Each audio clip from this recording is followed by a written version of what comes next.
వక్ఫ్‌లో అసలు వాస్తవం ఏంటి? ఒకటి పారదర్శకత వస్తది. ఎవరెవరికి భూమి ఉంది, దాంట్లో ఎంతెంత డబ్బులు వస్తున్నాయి అన్నటువంటి. మిగతా ముస్లింలు అది అధికారికంగా చూడొచ్చు. ఎందుకని దాన్ని సెంట్రలైజ్డ్ డిజిటల్ పోర్టల్ పెడతారు.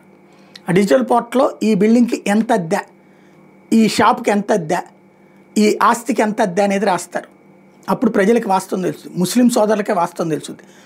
అలాగే రాష్ట్ర కేంద్ర ప్రభుత్వాలకి సాధికారత వస్తుంది. ఆ వక్ఫ్ బోర్డులకి దాంట్లో తేడాలు జరగకుండా చూసుకునే సంపూర్ణ అధికారం వస్తుంది.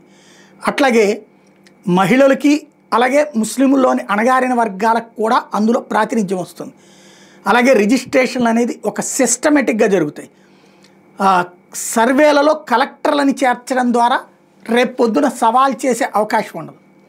అంటే ఆ అవకాశం లేనటువంటి స్థితిలో ప్రాథమికంగా వస్తుంది.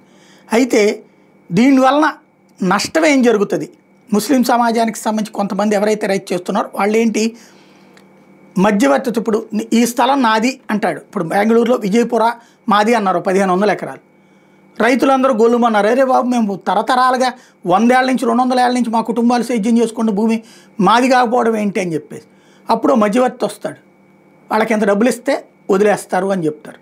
ఇట్లాంటి బ్రోకర్లు పోతారు, ఇట్లాంటి దోపిడీ ఆగుతుంది. అదే సందర్భంలో న్యాయ వ్యవస్థ కంటే ఎక్కువ అధికారాలు వీళ్ళకి.